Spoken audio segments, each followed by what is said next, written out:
गजाननं भूतगणाधिसेवितम् अभीतजम्बो फलचारुभक्षणम् उमासुतं शोकविनाशकारकं नमामि विघ्नेश्वरपादपङ्कजम्। अनंत कोटि अनंत विभूषित श्री पंचायती महानिर्वाणी अखाड़ा के अग्रणी महामंडलेश्वर श्रोतीय ब्रह्मनिष्ठ नित्य प्रातः स्मरणीय वंदनीय पूजनीय अर्चनीय सदगुरुदेव भगवान के चरणों में कोटि कोटि नमन। यहाँ के अधिष्ठान देव राम दरबार सहित अन्य देवों को वंदन। मातृशक्ति भक्तजन सभी के हृदय में विराजमान आत्मस्वरूप को प्रणाम करते हैं। मंत्र का पाठ शुरू करते हैं 7वें मंत्र से। वैश्वानरः प्रविशत्य अतिथि ब्रह्मणो गृहान् तस्यैता शान्तिं कुर्वन्ति हरं दैवस्ततोदकम् आशा प्रतीक्षे संगतः सुनतां च इष्टापूर्ते पुत्रपशुश्च सर्वान् एतद्भृङ्गते पुरुषस्य अल्पमेधसो जर्षा न सन्नसति ब्रह्मणो गृहे। जब यह नचिकेता और आरुणि के पुत्र, कई नाम उनके दिए हुए हैं, खैर आरुणि और बुद्धालक भी नाम है उनका। तो ऐसा होता है ना, जैसे किसी के दो पिता होते हैं, जैसे भगवान कृष्ण के दो पिता थे, एक तो वसुदेव ही थे, माँ भी दो थे, और दूसरा इधर यशोदा और नंद जी थे। क्योंकि कई बार बालक पलता कहीं और है, जन्मता कहीं और है, ऐसे बहुत सारे किस्से हो जाते हैं। अच्छा, इसी प्रकार से शायद इनका भी ऐसा ही रहा होगा, इसलिए इनके दो नाम, तीन नाम का उनका जिक्र है। एक तो वज्रश्रवा, जो कि वज्रश्रवस नाम के खानदान में जो अन्न का अतिशय दान करते थे, उनके कुल में पैदा होने के कारण वज्रश्रवा। और दूसरा फिर उद्दालक ऋषि, ठीक है, और तीसरा आरुणि। तो हालांकि माता का इनका जिक्र नहीं है इसमें, माता एक थी, दो थी, निश्चित रूप से दो रही होंगे, लेकिन किसी माता का जिक्र नहीं है। लेकिन पिता का एक ब्रजश्रवा हुआ, एक आरुणि। ब्रजश्रवा तो एक पद नाम है, दो नाम थे, एक आरुणि और एक उद्दालक। तो अरे रामचंद्र जी के भी तो दो माताएं थी, क्योंकि पाला था कैकेयी ने और पैदा हुआ था कौशल्या से। तो इसीलिए तो कैकेयी ने माता जानकी को जब मोहदिखाई में अपना सोने का महल दे दिया था, किसी ने मतलब राजा दशरथ को उनके प्रति प्रेम ज़्यादा था, उसके लिए सोने का महल बनवाया था, उसको दान में दे दिया था। मतलब इतना प्रेम करती थी राम को। यह कहानी जो हुई वह कारण कुछ और ही है। हाँ, उसके पीछे मत जाइए, वो देवताओं का घटना है। ऐसा कैकेयी का कोई दोष नहीं है उसमें। तो यह होता क्या है, उद्दालक ऋषि यह एक यज्ञ करते हैं। यज्ञ का क्या नाम है? विश्वजीत। विश्वजीत नाम के यज्ञ में जो कुछ अपनी संपत्ति है सब कुछ दान करना होता, तभी जा करके उसका विश्व पर अधिकार होता है। तो इस कारण से वह उद्दालक चूँकि अपने पुत्र से ज़्यादा मोह था, इसलिए सेवकों को बोल दिया कि भाई जो अच्छी गायें हैं वो किनारे कर दो, पुत्र के लिए, अपने नचिकेता के लिए रख दो। तो ऐसा नचिकेता को अच्छा नहीं लगा, क्योंकि शास्त्र में कहा गया है अगर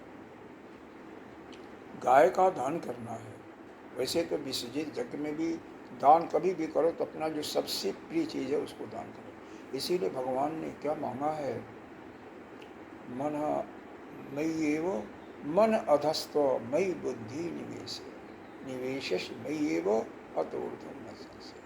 भगवान ने और कुछ नहीं मांगा, आपका सबसे प्रिय क्या है, ये मन है और बुद्धि, इसी को मांगा है।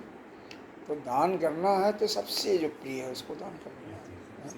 सबसे अच्छा, क्योंकि देखो तो कन्या का दान होता तो कन्या प्रिय होती है और उसको दान कहा जाता है। गृहस्थों को जो गांव में रहते हैं खेती प्रिय होती है, उनके पास खेती होती है तो खेत जमीन का दान कहा गया है। मतलब जिसके पास जो सबसे प्रिय है उसी के दान के लिए कहा गया। और ऐसी गायें जो न तो खा सकती हैं दोबारा, न पी सकती हैं, न उनका दूध दूहा जा चुका है, फिर दूध देने के काबिल नहीं है, न फिर संतान के देने के लायक हैं, ऐसी गायों को दान दे रहे थे। अगर उनके पास वही होती तो कोई बात नहीं, लेकिन शास्त्र में लिखा हुआ है जो दान देना है सबसे प्रिय दान हो। सब कुछ दान है तो सब कुछ दे देते, तो कोई उसमें दोष की बात नहीं होती। लेकिन चूँकि उसने अच्छी गायों को तो अलग कर दिया, तो वो कहता है कि शास्त्र के अनुसार तो पिताजी को सुख नहीं मिलेगा, इनको तो ऐसे लोक में जाना पड़ेगा जहाँ पर आनंद का नामो निशान नहीं होगा, अर्थात नरक में। और उसका कारण मैं हूँ, क्यों कि मेरे लिए रोक रहे हैं, मेरे से प्रेम है उनका। इसलिए अगर चूँकि सर्वस्व दान करें, मेरे को भी दान कर दें तो कोई दिक्कत नहीं होगी। तो इसलिए जा करके प्रार्थना करता है, पिताजी मेरे को किसको दे रहे हो। जो चारों ब्राह्मण 16 बल के बैठे थे, उनके सहायक भी 3 थे, ऋत्विज, होता, उद्गाता और ब्रह्मा, और उनके सहायक 3 थे। तो किसको दान दे रहे हो। एक बार बोला, 2 बार, तीसरे बार में गुस्सा आकर के बोला कि पिताजी ने कि तेरे को जो है मृत्यु देवता को दान करना। कोई बात नहीं, आकर के विचार करता है, विचार करके पाता है कि ऐसा पिताजी तो गुस्सा से भी बोले होंगे तो भी उनके वचन को तो सत्य में करना है। और वैसे मैं कक्षा में भी प्रथम कभी आया, कभी मध्यम आया, थर्ड तो आया नहीं, उसके नीचे कनिष्ठ में तो कभी हमारा नाम नहीं आया। तो इसलिए हम वैसे भी पिताजी हो सकता है मेरे लिए अनर्थ की बात नहीं किए होंगे, हो सकता है पिताजी का कोई काम हो उनसे, या जम देवता का ही कोई कार्य हो जिसको मेरे द्वारा संपादित कराना चाहते हैं, पूर्ण कराना चाहते हैं, इसलिए वो ऐसा बोले। ऐसा सोच करके शांत होकर के जाता है पिताजी से आज्ञा मांगने के लिए। पिताजी अब मेरे को आज्ञा दीजिए, मैं जाना चाहता हूँ। पिताजी तो फिर खैर फिर वह शास्त्र के बातों को सुनाता है। पिताजी कभी भी ऐसी समस्या पड़े, विकट समस्या, तो भूतकाल को भी देखना चाहिए और वर्तमान काल को भी। गीता जी में तीनों कालों को देखा है, भविष्य काल को भी। तो भूतकाल में हमारे कुल में आपके पिता बाबा जो भी है, कोई ऐसा नहीं हुआ कि वचन का पालन न किया हो, सत्य न बोला। साथ ही इस समय श्रेष्ठ लोगों को भी देखें वर्तमान समय में, तो कोई भी ऐसा कार्य नहीं करते। इसलिए आप झूठे न हो जाओ, आपका वचन न टूटे, इसलिए मैं मेरे को आज्ञा दें और मैं जाता हूँ। खैर पिताजी ने वैसे तो खुशी के साथ उनको विदा किया, उनको आशीर्वाद भी दिया, जाओ तुम वहाँ से सफल होकर के लोग सब कुछ देते हैं, आशीर्वाद भी देते हैं।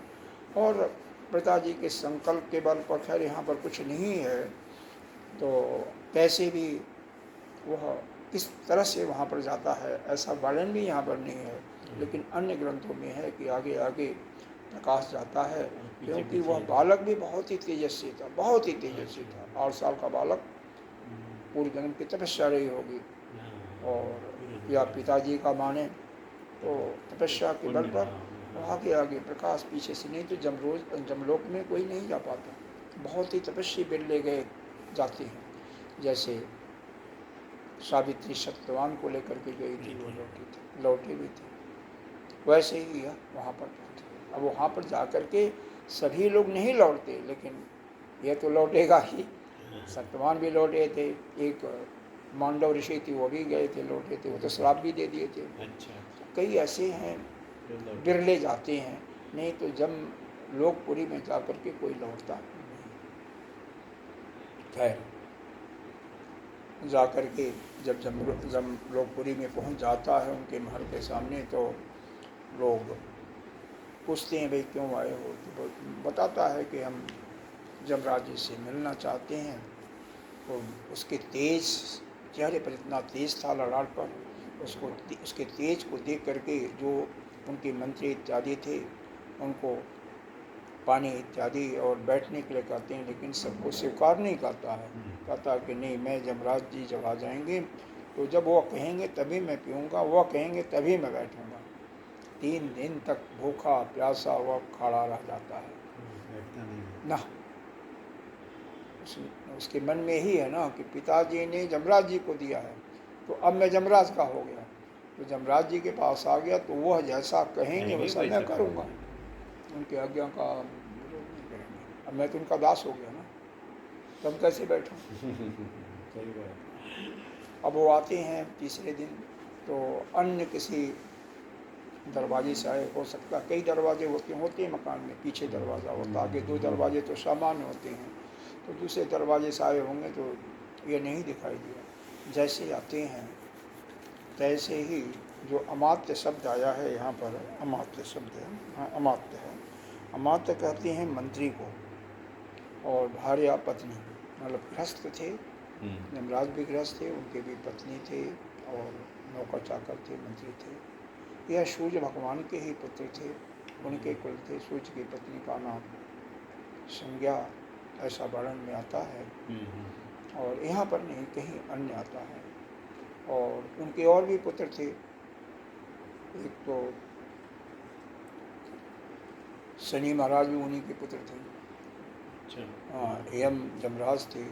एक इनकी पुत्री थी जमया, तो जम और जमया को कार्तिक शुक्ल द्वितीया को लोग पूजन करते हैं, भाई बहन जा करके हैं, वृंदावन में मथुरा में पड़ा हुआ है, मथुरा में। तो ऐसा है। एक वैवस्वत मनु, जिनकी पत्नी का नाम श्रद्धा था, वो भी इन्हीं के पुत्र थे, जो आजकल 7वां मनवंतर चल रहा है उसके। तो यह कोई साधारण व्यक्ति नहीं थे, इसी कारण से पूर्व जन्म में बहुत तपस्या किया होगा, और इस कारण से उनको जमराज की पदवी भी दी गई थी। तो मंत्रियों ने कहा, देखो हमारे दरवाजे पर एक बहुत ही तेजस्वी बालक आया हुआ है, किसी ब्राह्मण का पुत्र है, और 3 दिन से भूखा प्यासा है, पहले आप उसको शांत करें, नहीं तो अगर उसके मुख से कुछ निकल जाएगा, श्राप दे देगा, तो हम लोगों का अनर्थ हो जाएगा।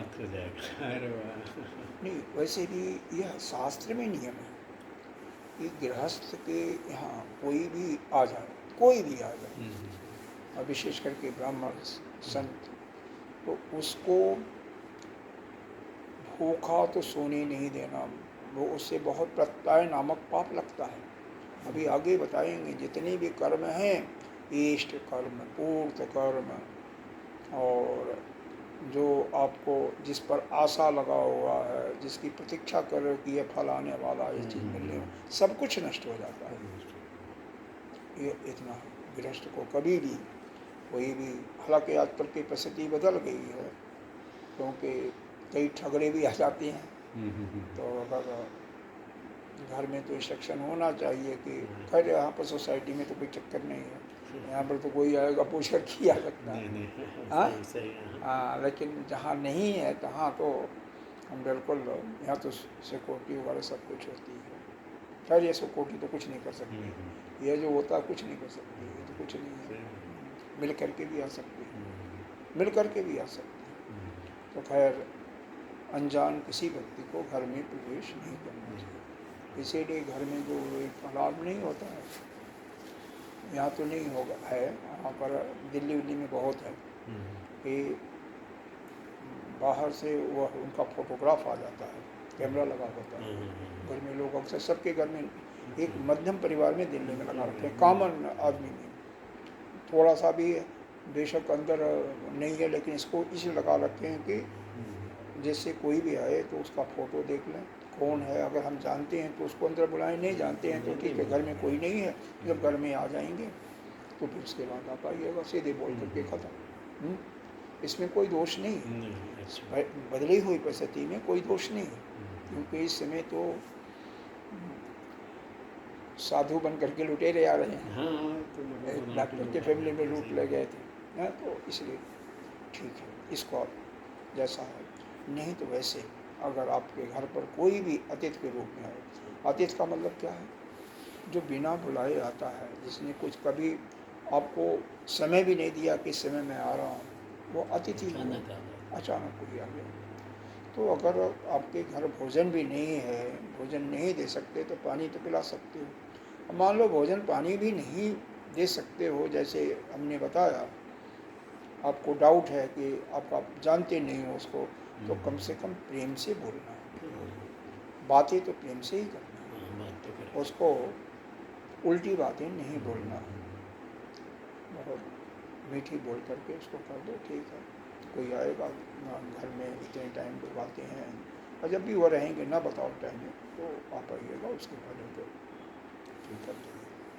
तो अब वहाँ पर जमराज जी आते हैं, जमराज जी के नौकर करते हैं जाल वगैरह लेके, क्योंकि जब कोई अतिथि आता था, वो भी ब्राह्मण इतना तेजस्वी बालक, तो उसका पैर का प्रक्षालन भी होता था, पैर के प्रक्षालन के बाद उसको साफ भी करते थे, आसन भी दिया जाता था, और उसको प्रसन्न करने के लिए दान दक्षिणा भोजन इत्यादि सब कुछ ले करके अब पहुँचते हैं।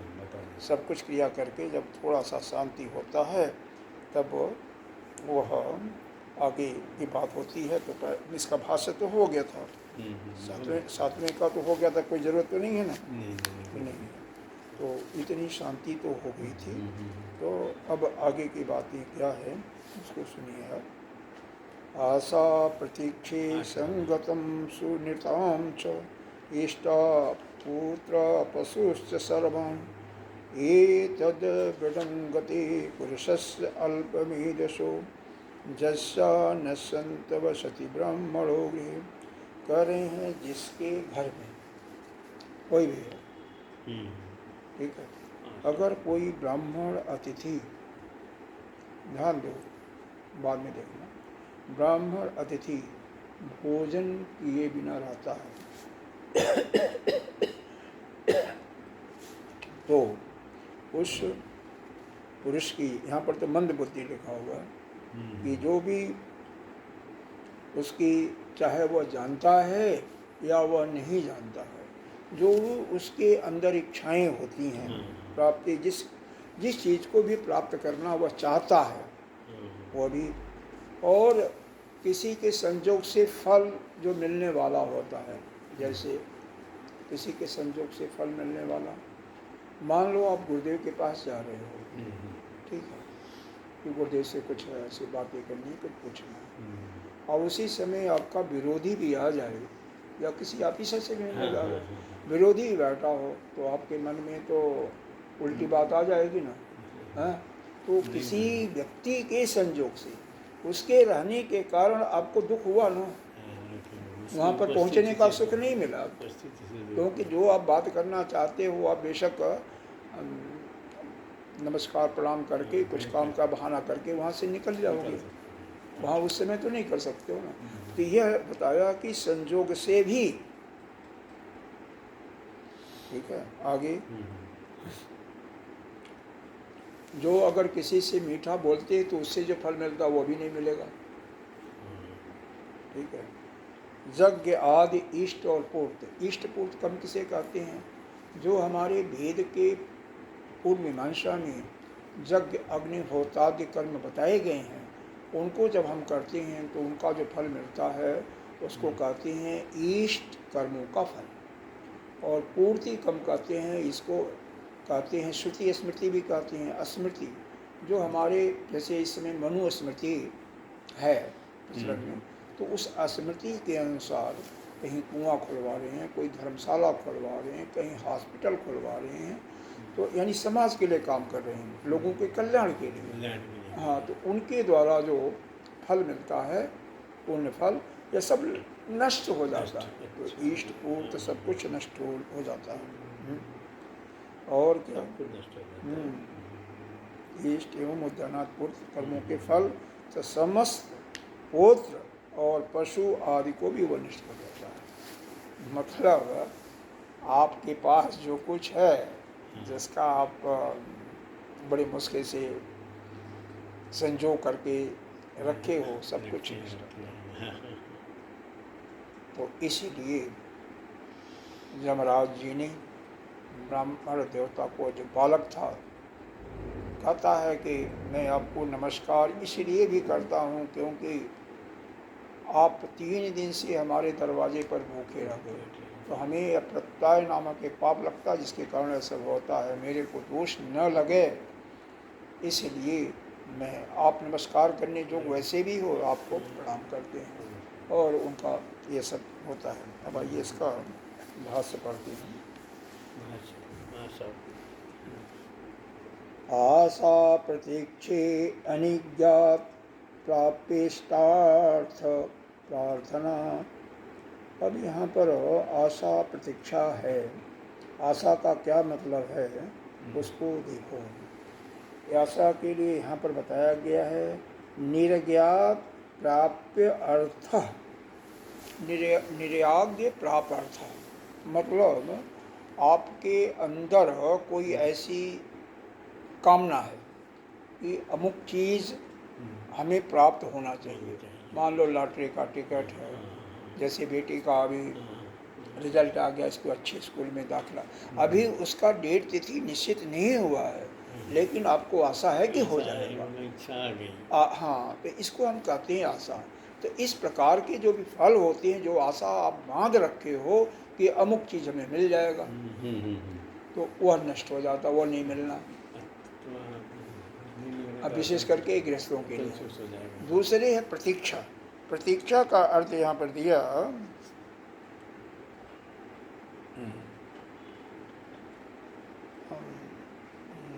प्रतीक्षा का अर्थ क्या दिया, संगतम, संगतम तत्संयोगजम फलम। मतलब कोई इसका अर्थ यहाँ पर तो नहीं है, लेकिन दूसरी जगह दिया हुआ है, एक टीका में दिया हुआ है। जैसे आप कार की बुकिंग कर दिया और किसी भी कंपनी में, और यह हो गया डेट इस तारीख को आ रहा है, इस तारीख को आ जाएगा, इतने बजे आप आइए ले जाइए, तो इसको हम प्रतीक्षा कहते हैं। कोई आपका रिश्तेदार आने वाला है, वो पहले से टेलीफोन कर दिया या आपको बता दिया कि फला तारीख को हम आ रहे हैं, तो वह प्रतीक्षा हो गई। या विदेश से कोई बालक आपका आ रहा है या कोई मित्र आ रहा है कि इस फ्लाइट से अमुक से आ रहे, तो प्रतीक्षा हो गया। ठीक है, मतलब प्रतीक्षा में समय निश्चित होता है, उसकी प्रतीक्षा मालूम है आपको। और आशा में आपको इतना मालूम है कि अमुक चीज़ मिलने की आशा है, हम कल्पना आपके मन में एक प्रकार से ऐसी भावना है, मिलेगा नहीं मिलेगा पता नहीं, भावना, इच्छा है, आपको प्राप्त करने की इच्छा है। तो यह आशा भी और प्रतीक्षा जो किसी कर रहे हैं, क्योंकि अगर कोई लड़का आएगा तो उसे खुशी तो होगा, कोई मित्र आएगा तो खुशी होगा ना, अगर लॉटरी का टिकट मिलेगा तो खुशी होगा ना। तो इनसे आशा और प्रतीक्षा से भी जो फल प्राप्त होते हैं, होने वाले हैं, वो भी नष्ट हो जाएगा। अच्छा, वो नष्ट हो जाते हैं, नष्ट हो जाएगा। यही है, किसके लिए क्यों नष्ट होता है, जब कोई ब्राह्मण भूखा रह जाता है, भूखा हुआ आपके घर पर सो जाता है, इस कारण से। इसीलिए ऐसा बहुत ही, मतलब अब देखो, आजकल तो यह नियम नहीं रहा वैसे, और आजकल के ब्राह्मण तो ब्राह्मणत्व का कर्म भी नहीं कर रहे हैं, लेकिन कहीं लिखा हुआ है कि मंद बुद्धि वाला कैसा भी हो ब्राह्मण, क्योंकि पिछले जन्म में जो पुण्य किया है, और भी अभी पीछे आया था, जो अच्छा तपस्या किया हुआ है तभी जाकर के उसको ब्राह्मण कुल में जन्म मिलता है, नहीं तो क्षत्रिय में मिलेगा, उससे कम होगा तो वैश्य मिलेगा, और उससे भी कम होगा तो शूद्र इत्यादि मिलेगा या अस्थावर जन्म। तो वैसे ब्राह्मण कुल में कोई नहीं पैदा होता है, ठीक है, नहीं कर रहा है तो उसका फल आगे उसको मिलेगा, लेकिन आपको सम्मान उसको देना चाहिए। संगतम, संगतम भी आया है ना मंत्र में, देखो संगतम आया, आशा प्रतीक्षा संगतम, तीसरे नंबर पर पहली लाइन में संगतम। हाँ, इसका अर्थ दिया तत्संयोगजम फलम, इसका हमने बता दिया था। संयोगजम माने कोई भी किसी के द्वारा, किसी के मिलने से जो फल आपको मिलने वाला है, या उसके फल से उसको मतलब मिलने से फल आ गया, तो कभी ऐसा गलती आपसे हुआ होगा जिसको आपको पता नहीं है, उसका भी फल जो मिलने वाला था, कोई ऐसी घटना घट जाएगी वो फल आपको नहीं मिल पाएगा। जैसे एक उदाहरण दिया आपको, ठीक है। सुनिरताम, सुनिरताम आया है ना इसमें मंत्र के पहली लाइन में, सुनिरताम। अब इसका अर्थ देखो, सुनिरताम ही प्रिया वाक वाक निमित्तम च, मतलब इसका क्या दिया, प्रिय वाणी और उससे होने वाले फल। आप प्रिय किसी के साथ में प्रेम से बोलते हो तो उससे भी कुछ फल मिलता है। गाली दे करके बोलो किसी को तो उससे भी फल मिलेगा ना। अरे किसी से प्रेम से ही आप जाओ, किसी ऑफिसर के पास अगर प्रेम से बहुत ही नम्र होकर के जाओ और बात करो, तो कई बार ऐसा होता है कि यहाँ काम नहीं होना है, अगर वो अच्छे मूड में तो काम वो हो जाता है, वो प्रेम से बोलने और कोई उल्टा बोल रहा तो नहीं, सही बात है। तो यह है, तो इस प्रकार से आशा वाले फल, प्रतीक्षा जिसका कर रहे हो वह भी फल, और जो संजोग से प्राप्त होने वाला वह भी फल, और मीठी वाणी वाला बोलने वाला वह भी फल। चार हो गए। फिर इष्ट और पूर्त, इष्ट और पूर्त को मैंने बता दिया आपको कि इष्ट फल इसी को हम श्रुति फल कहते हैं, श्रुति कर्म करने वाले श्रोत कर्म, और इसको अस्मृति श्रोत और अस्मार्थ कर्म कहते हैं। श्रोत का मतलब जो आपका इष्ट कर्म या श्रोत कर्म की है, जो कि आपके वेद के अनुसार, शास्त्र के अनुसार जो अग्निहोत्रादि आदि कर्म बताए गए हैं, उन वह कर्मों का जो फल होता है वह भी नष्ट होता है। और स्मृति कब नष्ट क्यों होता है? अगर आपके घर कोई भी ब्राह्मण संत विद्वान बिना भूखे हुए सो गया, ये तो कहानी ये चल रही है, फिर भी पूछ रहे हो शुरू में ही है। हाँ, शुरू में बता दिया गया। अगर ऐसा, आप तो हमारे पास 3 दिन तक सोए थे, और एक दिन रात भी कोई ऐसा राजा तो भी प्रत्यय नामक पाप लगेगा, जिसके कारण से सब नष्ट हो जाता है। पूर्त, तो ये पूर्त का कर्म का मतलब धर्मशाला खुलवा रहे हो, मतलब समाज के लिए जो काम कर रहे हो, नल प्याऊ लगवा रहे हो, भंडारा कर रहे हो, तो इन सबका फल जो है नष्ट हो जाता है। और यही नहीं, आपके पुत्र और पशु सर्वान सब कुछ नष्ट हो जाते हैं। और व्यक्ति कहता नहीं है कि हमने तो कोई गलत काम नहीं किया। बहुत ऐसा होता है कि उनके समझ में तो हमने कोई ऐसा नहीं किया, लेकिन अनजाने अनजाने कभी ऐसा हुआ होगा उनके घर पर कि कोई आया भूखा है, और उसको गांव में तो मैंने देखा लोग दूर दुरा देते हैं, जैसे कुत्तों को भगाते हैं वैसे भगा देते हैं, नहीं महाराज हमें हमारे यहाँ, और जबकि बहुत ही गलत है, बहुत बड़ा पाप होता है। और इसी पाप को हम प्रत्यय नामक दोष कहते हैं। उसके कारण ये सब कुछ, चाहे आशा मिलने वाला फल हो, जिसका आने वाला डेट निश्चित हो गया, प्रतीक्षा वाला फल हो, संजोग वाला फल हो, ये वाणी बोलने वाला फल हो, हाँ, पुत्र पशु इत्यादि सब कुछ नष्ट हो जाता है। अब आइए,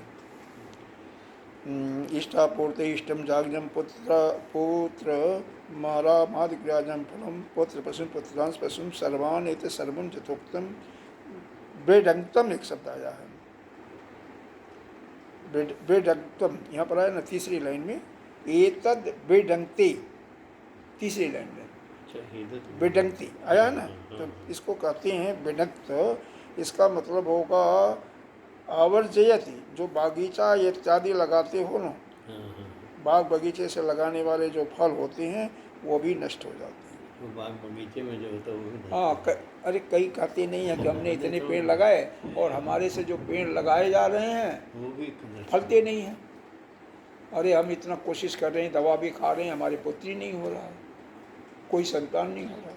ये सब इन मतलब कामों का फल है। पूरे पुरुषस्य, आगे देखिए क्या है, वृतंगति पुरुषस्य अल्पमेधसो। अल्पमेधसो का मतलब क्या है, अतिथि सभी अवस्थाओं में अनुपेक्षणीय है। वह कम बुद्धि वाला है तो भी, होता है ना, ब्राह्मण है, अतिथि है कोई, अगर उसकी बुद्धि भी कम है तो भी सब कुछ नष्ट कर देता है। तो इसलिए हर हालत में अगर कोई अतिथि आपके घर आता है तो उसको सेवा सत्कार अच्छी तरह से जितना संभव हो उसका सेवा करना चाहिए। नहीं तो यह जो देखो, ये यही नहीं है, आपका तो खैर कुछ अब नहीं है, लेकिन जिसका जो कर्तव्य होता है, जैसे पुत्र है, पुत्र का यह परम कर्तव्य है कि सुबह उठ करके अपने माता पिता गुरु को प्रणाम करें, फिर उनके इशारा समझ करके उनका सेवा करें। लेकिन आजकल के कितने पुत्र करते हैं, कहीं इक्का दुक्का यह नहीं है, करते भी हैं लेकिन नहीं करते हैं, बल्कि वह जब उठेंगे पिताजी कहीं चले जाएंगे यही होता है जनरली। जितने भी आईटी में काम आजकल है ना, प्राइवेट सेक्टर हो गया आईटी, उसमें गलती भी उनकी नहीं, क्योंकि 11-12 बजे तक तो काम करते रहते हैं। फिर हाँ, तो वे सोएंगे तो 9 बजे उठेंगे, या जब ड्यूटी जाना होगा 15 मिनट 20 मिनट पहले उठेंगे, पता नहीं 10 मिनट में कैसे तैयार होकर भाग जाते हैं। हमने देखा हुआ है, ऐसे करते हैं लोग। तो वो हालत बिल्कुल उल्टी हो गई है। खैर कोई बात नहीं। तो लेकिन इस चीज़ का हर एक गृहस्थ परिवार में ये हमेशा यह ध्यान रखना चाहिए कि हमारे घर यदि कोई अतिथि आ गया, अब अतिथि का मतलब कोई संत ही नहीं है, लेकिन संत और ब्राह्मणों के लिए तो विशेष करके करना ही चाहिए ना। अतिथि दूसरा कोई आएगा तो शायद प्यासा है, पानी पिला दीजिए, कोई आया भिक्षा मांगने वाला तो पानी पिलाइए, अगर में भोजन भी दे दीजिए, कोई बात नहीं, बाहर ही दीजिए, लेकिन देना चाहिए। मेरे कई बार ऐसा होता है, यह चीज़ें हमने मुसलमानों के अंदर देखा है। एक रोटी होगी तो 10 आदमी बैठे हैं, थोड़ा थोड़ा बांट करके खाएं। आपने देखा होगा कभी होता है, कभी उनके परिवार में ऐसा ही होता है, नियम है, जो कुछ होगा सबको बांट खाएं, कोई भी आ गया। हमारे हिंदुओं में यह बहुत, यह थोड़ा सा कहना नहीं चाहिए, यह नहीं है, बिल्कुल नहीं है। इसीलिए वो रोजा भी खोलते हैं तो सब बैठ के साथ, और इसीलिए उनकी ताकत भी बढ़ रही है, यूनिटी बढ़ रही है। कुछ कर देखो, दिन में 5 बार तो भगवान का ध्यान करते हैं, ठीक है, उनका भगवान अलग है, लेकिन 5 बार करते हैं ना। अरे जो ड्यूटी करने वाले, हमारे यहाँ एक ऑफिसर था और हम लोगों से बहुत ऊंचे पद पर था, जनरल मैनेजर था फाइनेंस का। 4 बजे शायद भी उनका रोज़ा होता है, 1 बजे भी होता है। तो पैर धोता था, हाथ धोता था और जा करके अपना काम करता था। हाथ पैर धो करके खा करके नहीं, नमाज पढ़ने। अच्छा, नमाज पढ़ने के लिए। हाँ, अच्छा, नमाज पढ़ने के लिए। मतलब उनका जो टाइमिंग है, टाइमिंग पर करना है, चाहे कुछ भी है, चाहे बड़ा है चाहे छोटा है। सभी तो खैर वहाँ भी आजकल नहीं है, लेकिन ज़्यादा पाइएगा परसेंटेज में, अधिकांश वह इस अपने नियम को फॉलो कर रहे हैं। हमारे हिंदू में अधिकांश नहीं फॉलो कर रहे हैं, पूछिए। हम देखिए हमारे लिए सत्संग की कितनी महिमा है, लेकिन इक्का दुक्का जिसको मालूम हुआ, 2-4 को 10 को तो मालूम हो ही गया है, लेकिन फिर भी कोई कान में जू नहीं रखता। उसका क्या फल होगा वह आपकी उनके हृदय में नहीं बैठा है। अगर कोई दूसरे कम्युनिटी का होता तो निश्चित रूप से, अरे ईसाई भी यही करते हैं, निश्चित रूप से हुआ, लेकिन नहीं। तो हमेशा इस चीज़ को ध्यान रखना चाहिए कि कभी भी कोई भी आ जाए तो वह भूखा नहीं। अगर हमारे पास नहीं है, मान लो अन्नी नहीं है, पानी तो पिला सकते पानी हो। तो- राजस्थान के इलाके में नहीं, पानी भी नहीं है, पानी बहुत दूर मिलता है, तो भाई मीठा तो बोलो कम से कम। एक घटना घटी है, उसको मैं बता रहा हूँ। हमारे हमारे जगत गुरु शंकराचार्य एक बार विद्यार्थी काल में ब्रह्मचर्य अवस्था में भिक्षा मांगने के लिए जा रहे थे। मांग रहे थे, किसी गांव में गए होंगे। एक घर में गए, उसके घर कुछ भी नहीं था देने के लिए, तिल मात्र भी नहीं था। एक सूखा हुआ आंवला था, उसको ला करके सकुचाती हुई कमंडल में डाल दिया। उनको मालूम हो गया। हाँ, वहीं पर एक ऐसा स्तोत्र जाकर के रचते हैं और गाते हैं, प्रार्थना करते हैं भगवान से। रात्रि में उसको आंवले का, सोने के आंवले का वर्षा होती है उसके भाई। मंत्रों में तो ताकत है, और कम से कम श्रद्धा इतनी है कि कुछ भी नहीं है, जो कुछ है वो अपना सर्वस्व दान कर दिया ना। संतों के अंदर जो अपने स्वरूप में स्थित होती हैं, उनके अंदर कितनी ताकत होती है। जो चाहे वो कर सकते हैं, दुनिया को पलट सकते हैं। आगे चलो, अगला मंत्र देखें। अगले मंत्र के पहले कुछ बताया है। एवं युक्तो मृत्युवाच नाचिकेत समुगम्य पूजा पुरः शरम। मंत्रियों द्वारा जब इस प्रकार से कहे जाने पर जजमान नचिकेता के पास जाकर के पैर धोता है, ये लिखा नहीं है लेकिन पूजा करता है, फूल माला दक्षिणा इत्यादि दे करके फिर बात करता है, उनसे पूछता है। त्रिशो रात्रि दवात शीघ्रहे में, रात्रि दवात शीघ्रहे में अनशनन माने भोजन नहीं किया।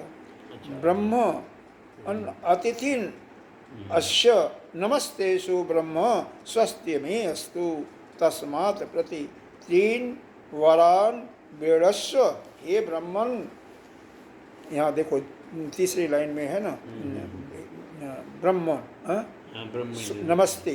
हाँ, आप तो आपको नमस्कार हो, नमस्कार हो, है ना, नमस्ते अर्थ देखना। हाँ, हे ब्राह्मण, आपको मेरा नमस्कार हो। स्वस्ति, मैं जानता हूँ आप मेरा कल्याण करने वाले हो। देखो कैसे बोलने का तरीका देखो, मेरा कल्याण हो। आप मैं अस्तु, आप नमस्कार के योग्य हो। अतिथि हो करके भी, कहाँ आया अतिथि, दूसरे लाइन में आया।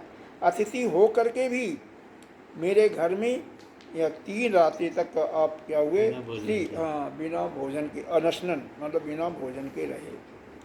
अतः एक एक रात्रि के लिए मैं एक एक वरदान मैं देता हूँ, 3 वरदान देता हूँ, आप जो इच्छा हो मांग लो।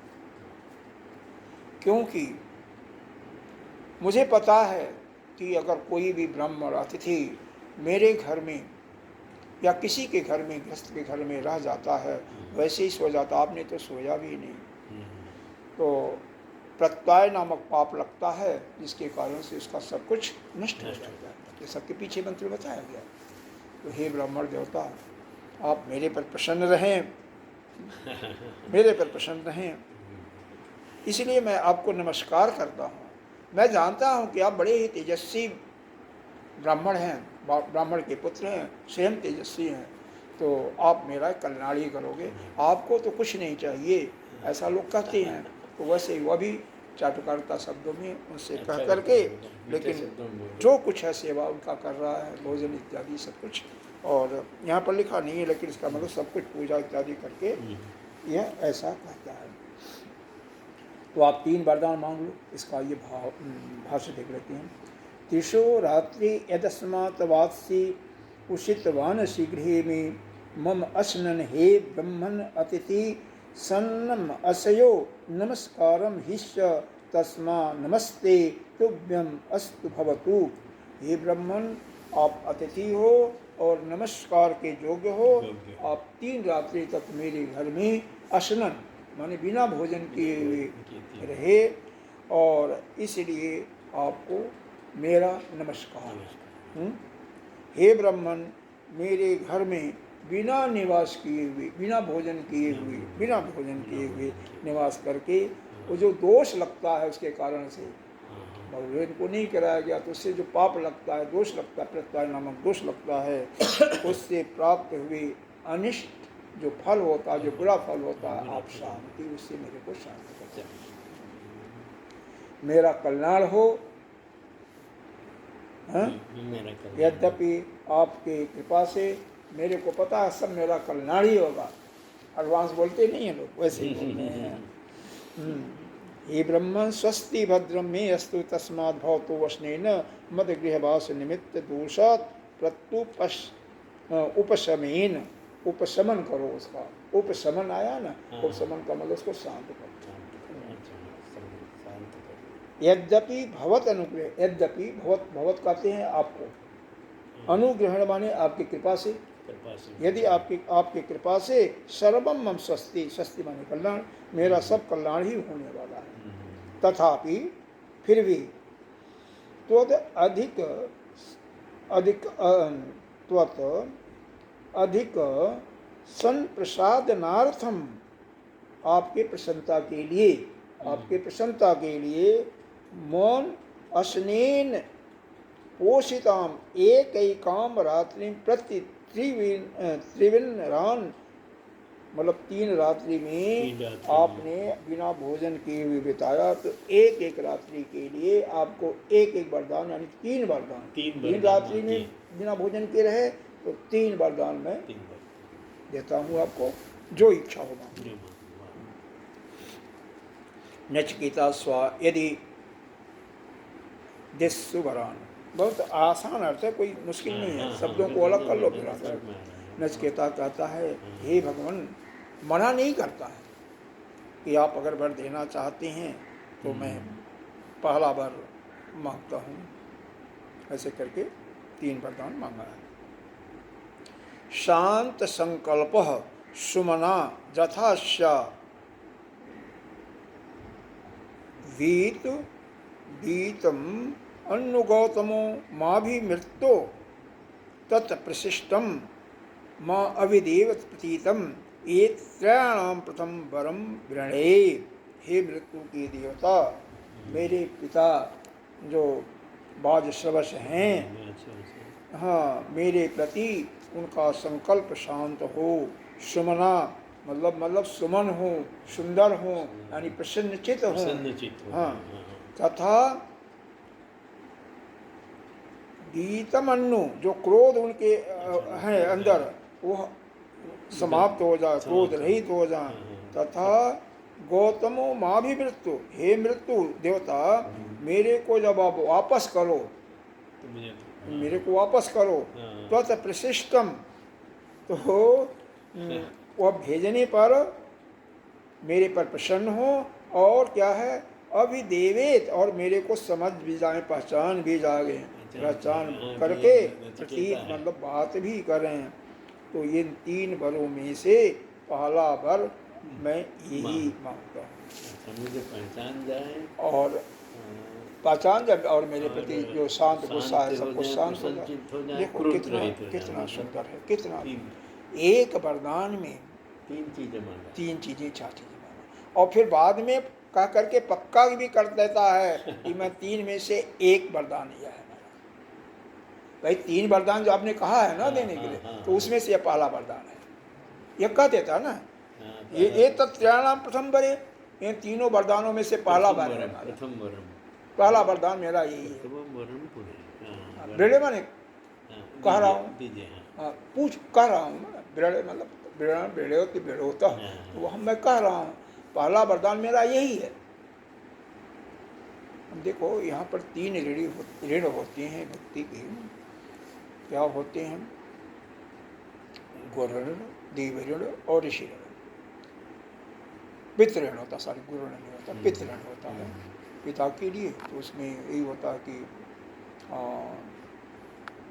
पुत्र पैदा करना और जिससे पुत्र उनका कल्याण चाहे उनके लिए पिंड इत्यादि दे। तो यहाँ पर पितृण का पहला वरदान उसी प्रकार से पितृण मांगा है ना। पिता का जो अंदर जो क्रोध है वह शांत हो जाए, शांति के साथ वह सो सकें, जिससे अब मेरे जाने पर भी, और अपना यह भी निश्चित कर देता है कि आप मेरे को विदा ही करोगे, क्योंकि मृत्यु देवता के पास आ जाता, कोई जाता नहीं है। तो मेरे जाने पर मेरे को पहचान लें और खुश रहें। मतलब कितनी चतुराई है, ये भी मान लिया कि मुझे भेजो वापस, और क्या सब कुछ मांग रहा है, और क्या एक साथ में कितना उसकी प्रतिभा जगी हुई, इस पर विचार करो। एक ही वरदान में। देखिए अभी इसी का देखो, यह 8 साल का बालक है, हमारी आपके जो मतलब जो संतान है, इतनी प्रतिभा कैसे आई? केवल तपस्या। पिता के कहने का कभी भी अवज्ञा नहीं किया ना, मृत्यु के लिए कहा तो भी तैयार, खुश, जैसे रामचंद्र जी। तो ऐसा यह जो प्रतिभावान तो था ही, लेकिन वह बुद्धि समय पर काम कर देती है, जब उसके योग्य आप काम करते हो उस प्रकार से सेवा अपने आप होता जाता है। सारी आदमी नहीं कर सकता। तो शांत संकल्प, मतलब ये शांति का वरदान मानता। पहला हमारा संकल्प है शांति हो। कहाँ शांति हो? सब मतलब मैं तो शांत ही हूँ, लेकिन फिर भी शांति हो। क्यों? आप जब मेरे को जाने के लिए मांग ही लिया अगर वो हाँ कर देंगे तो मैं, इसका मतलब मैं भी खुश हूँ, मैं भी शांत हूँ। मेरे को जो अंदर कुछ भय भी होगा, वैसे तो भय नहीं था, तो भी शांत हो जाएगा, वो भी खत्म। इसीलिए जब मेरे को आप वापस भेजें तो मेरे को पहचान लें भी, और मेरे से प्रेम से भी बातें करें, और अभी भी वह शांति के साथ अपना आराम से रहें। उनके अंदर जो गुस्सा है, क्रोध आ गया है, मेरे आने से वो सब शांत हो जाए। कितना सुंदर वरदान है यह। इसको हम कहते हैं यह पितृऋण से मुक्त होने का वरदान। और फिर देवऋण से, देवऋण से जानते हैं देवताओं के लिए, देवता हमारे लिए क्या करते हैं? ये पवन देवता, वृक्ष देवता सब कुछ हवा देते हैं, इंद्र देवता बारिश देते हैं। आप देखते हैं सब कुछ इन्हीं के माध्यम से, सूर्य देवता के माध्यम से जिंदा है। तो इनको कम से कम नित्य प्रति अगर सुबह सूर्य भगवान को 1 लोटा जल दे दें तो हमारा क्या जाता है? वृक्ष उनको दे दें, पवन देवता को समय समय पर उनका आह्वान करते हैं। अग्नि देवता, बिना अग्नि देवता के हमारा भोजन नहीं पक सकता। वह बात अलग है कि आप गैस पर बना रहे हो या बिजली पर बना रहे हो, है तो अग्नि देवता का ही कृपा है। अरे पहले भोजन बनता था तो पहली रोटी अग्नि को दिया जाता था, अब कुछ नहीं है।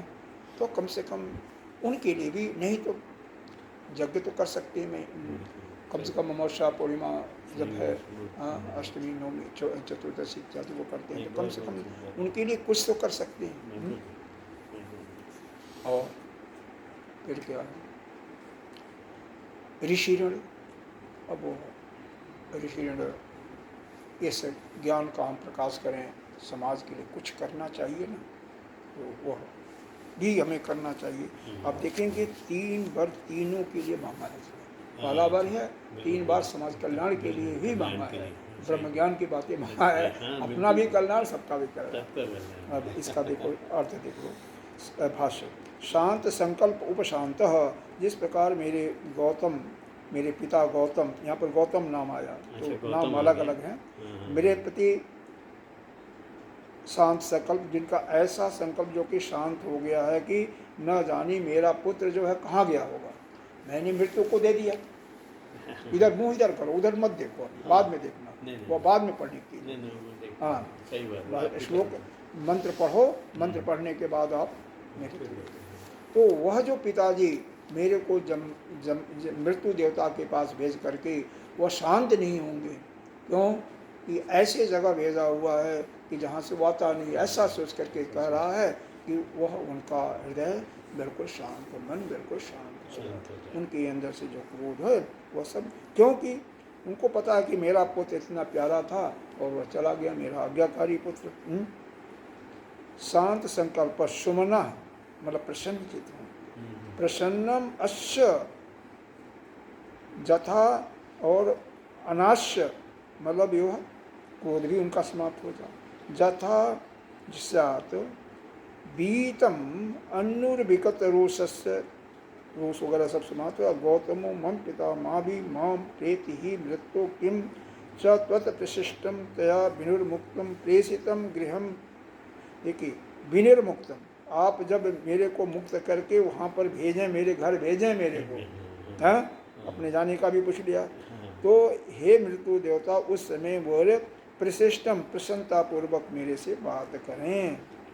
और आगे बताया माँ भी देवत्व प्रीति तो लब्ध स्मृति, उनकी स्मृति भी याददाश्त भी बनी रहे, जिससे मेरे को पहचान भी जाए। स ये वायम पुत्रो, वह पहचान जाए कि यह मेरा ही पुत्र है। आ गया मम गतम इत्येव प्रत्य अभिजानात इति अर्थः, यह मेरे पास ऐसा ही मेरे से भाजन करें, मतलब बातचीत करें, हाँ तो वही मेरा पुत्र था।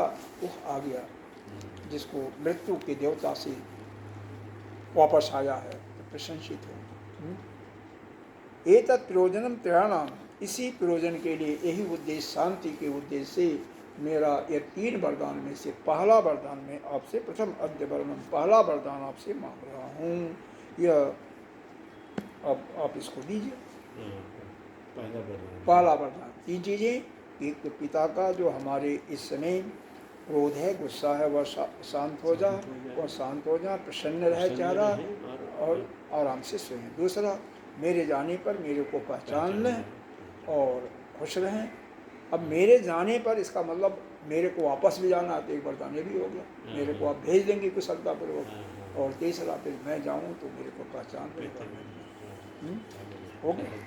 अब मृत्यु जमराज कहते हैं, एक और पढ़ लेते हैं, समय तो हो गया। चलो जथा पुरस्त्य भविता प्रतीत उद्दालकः अरुणिं प्रशिष्टः शुकं रात्रि सहिता भीतम अन्नुस्त्वं ददृश्यवान मृत्यु मुखात् प्रमुक्तहम। क्या बोला उन्होंने? यथा जैसे प्रेरित होकर के यह अरुण के पुत्र उद्दालक ऋषि ने तुझे पूर्ववत पहचान लेगा, मुझसे प्रेरित होकर के, यानी मैं तुम्हें भेजूंगा और वह तुझे पहचान लेगा। और शेष रात्रियों में औद्दालक आरुणि, देखो औद्दालक के पुत्र आरुणि, यह नाम दिया ना, उद्दालक आरुणि, यहाँ संधि विच्छेद करो तो मंत्र में देखो दूसरी लाइन, हाँ नहीं दूसरी लाइन में जरा देखो, दूसरी लाइन में मंत्र का 11वां मंत्र है ना ये ना। हाँ देखो उद्दालक, ये उद्दालक आरुणि, यानी उद्दालक के पुत्र आरुणि। यहीं से समझ सकते हो, मैं बता रहा हूँ कि यहाँ से अगर ध्यान दोगे तो ऐसे ही। और फिर आया उद्दालक आरुणि और प्रशिष्ट, मतलब प्रसन्न। उद्दालक के पुत्र आरुणि जो है वह क्या रहे? प्रसन्न रहें और पहचान भी लें। सुख रात्रि सहिता, सुख पूर्वक रात्रि में विश्राम करें। सहिता माने सोना। प्रीतम अन्नुस्ताम, क्यों? अन्नुस्ताम मतलब मृत्यु के मुख से छूट करके, दृश्यवान मुख मुखा, सीधे मृत्यु का मुख लिखा हुआ है, मुख से छूट करके आया हुआ जब देखेंगे तो तेरे को पहचान भी लेंगे और प्रसन्न भी रहेंगे। मतलब यह वरदान दिया, जो उसने मांगा था वैसे ही दे दिया कि मतलब तेरे पिता सुखपूर्वक रात्रि विश्राम करेंगे और जब तुम्हें मैं यहाँ से भेजूंगा तो वह तुम्हें देख करके पहचान भी लेंगे और बड़े प्रेम से जैसे पहले बातें करते थे वैसे ही बातें कर पाते थे। तीनों वरदान दे दिए। समझ में आ रहा है ना? बिल्कुल समझ में आ रहा है, बहुत अच्छा लगा। अगर चाहेंगे तो मतलब ऊपर से ही अर्थ इसी से आप समझ सकते हैं, लेकिन खैर इसका हिंदी में दिया हुआ कोई बात नहीं। जथा बुद्धिस्त, इस भाष्य देखते हैं, यथा बुद्धिस्त प्रस्तात पूर्वम आसीत श्री संहिता पितस्थ भविता प्रेति समृतस्य पिता तथैव प्रतीतवान स उद्दालिकः उद्दालक एवं उद्दालिकः अरुणस्यात्म आरूढ़ द्या मनुष्य वाह। क्या कहते हैं? तेरे पिता की जो बुद्धि है ना, पूर्वम आसीत, जैसे पहले थी थी वैसे हो जाए। वैसे ही हो जाएगी, जैसे पहले थी वैसे ही अब हो जाएगी। पिता तथैव प्रतीत सन्न अब्दुल्ला की, तो इसमें कोई शंका मत करो। वो दालक को ही और दालकी कहा गया है, ऐसा कहते हैं, इसलिए कहा गया है। और अरुण का पुत्र होने से वो अरुण ही हो गया ना, अरुणस्य पुत्र अरुण ही हो गया। कभी कभी होता है दो मनुष्य लोग, दो उसके पिता हो जाते हैं किसी बालक के, जैसे पहले ही मैंने बता दिया था। मत प्रशिष्टो में अनुज्ञात, अर्थात मत प्रशिष्टो का मतलब हुआ मेरे से आज्ञा ले करके, मैं अनुज्ञात सन इतरा परात्रि सुखम प्रसन्ना, सुखपूर्वक प्रसन्नता के साथ चित्त से तुम शयन करेगा, सहिता स्वप्ता बीतम, और उसके बाद वह बीतम अनुविर्गत अनुशस्य और क्रोधहीन हो जाएंगे। भविता जस्तत्ता पुत्रम, अपने पुत्र को यानी तुम्हें जाने के बाद देख करके पहचान लेंगे, हाँ, कि और खुश होंगे कि मृत्यु के मुख से मेरा पुत्र वापस आ गया है।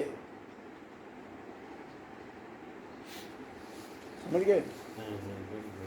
मतलब जो इन्होंने कहा था कि मेरे पिता के अंदर शांत हो जाएं, क्योंकि क्रोधित हैं, तो वह शांत हो जाएंगे, और शांत हो जाएंगे तभी तो रात्रि में सुखपूर्वक सोएंगे, तो वह रात्रि में सुखपूर्वक शांति से सोएंगे, और तुम जाओगे तो तुम्हें पहचान लेंगे, तुम्हारे से वैसा ही प्रेम करेंगे जैसा पहले करते थे, जब तुम बालक थे जैसे थे वैसे ही प्रेम करेंगे।